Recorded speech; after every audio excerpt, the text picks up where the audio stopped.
կատարել։ Հիմա այդ գիքորի վիճակում է, այս դիամեցեքյան։ Երևի այսքանը։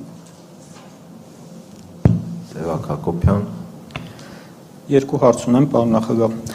Առաջինը, ձեր իշխանության ժամանակ երբևէ ունեցել եք տարաձայնություններ վեհապարի հետ եւ եղել է ցանկություն, որ մեկ ուրիշը դառնա ամենայն հայոց կաթողիկոս։ Եթե եղել են տարաձայնություններ, ինչպես են հարթվել, խնդրում եմ ասեք։ Եվ երկրորդը, անդրադարձ կատարեցիք դատական համակարգին, բայց հիմա հնչեցնեմ այս հարցը։ Տեսնում եք, թե ինչ վիճակի է հասել դատական համակարգը, դատավորները ահաբեկված են, որոշները դարձել են իշխանության կամակատարները,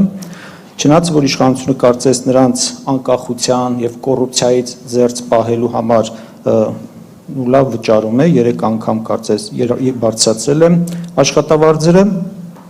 ինչ լուծում եք տեսնում նախորդ ժամանակահատվածից նաեւ ելնելով, ինչպես նաեւ հաշվի առնելով, որ անմիջականորեն առնչվել եք, ենթարկվել հետապնդումների։ Ինչ պետք է անել, ինչ եք անելու դուք, ինչի սպասեն դատավորները ձեր ընտրվելու դեպքում։ Դատական համակարգից սկսեմ, այնինչ ես ասացի, թե ոնց եմ տեսնում դատական համակարգի անկախության ապահովումը, ենթադրում եմ, որ յուրաքանչյուր արժանապատվություն ունեցող դատավորը երազում է այդպիսի համակարգ ունենալու համար, որ ինքը մեկ մարդու քմաչուկից կախված չլինի։ Սա իսկապես ռեալ առաջարկ է եւ համարում եմ, որ իրատեսական է եւ նաեւ մեր նախընտրական ծրագրում դա անպայման մենք ներենք առելու այդ մոտեցումը։ Չգիտեմ նույնիսկ ինչ ավելացնել, որովհետեւ կրկնում եմ դատավորի համար ամենից մեծ եւ ամենից կարևոր հանգամանքը իր անկախությունն է։ Հիմա ինչ վերաբերում է վեհապարի հետ հարաբերություններին, բարբերաբար հանդիպել ենք վեհապարի հետ իմ նախագահության ժամանակ, որևէ միտք փոխել, ինչ-որ մտնել պատմությունների մեջ, ոչ թե չի եղել, նույնիսկ եթե մեկը ինձ ասեր, որ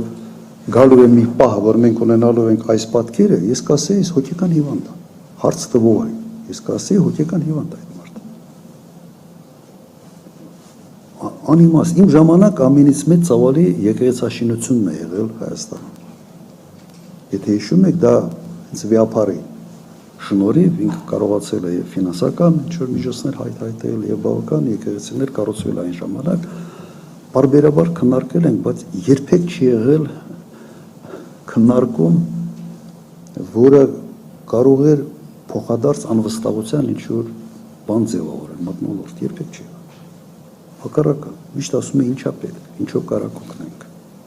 Ես ինքս հորդորում էի, որ այսքան նոր եկեղեցիները լավա որ անում եք, բացի այն մեր պատմական եկեղեցիների վրա մի քիչ ավելի մեծ ուշադրություն դարձրեք, նաև այդ ռեստորացիայի բանի տեսանկյունից, այդ կարգի խոսակցություններ են եղել։ Ինձ համար մեր տարածաշրջանում փոքր երկրի համար, փոքր ժողովրդի համար ազգային ինքնությունը դա այն ցեմենտն է, որը այդ պետականությունը ամուր է պահում։ Եթե ուզում ես այդ պետականությունը քանդվի, ուրեմն ինքնությունը թույլատրու։ Սա իմ մոտ sense աքսիոմատիկ ինչ-որ բան է, էլի մոտեցում է, եւ ես այդ մոտեցում ունենալով չէի կարող ուրիշ կարգի հարաբերություններ ձևավորել եկեղեցու հետ։ Չի եղել որևէ տարաձայնություն։ Պարոն նախագահ, ժամային լիմիտները անցանք, պանորամային անցյալ ասուլիսին է հարց չենք տվել։ Պանորամա դուք հմեկիցեք, հա, հմեք ու փակենք։ Պարոն նախագահ, ԿՓ խոսնակները, պատգամավորները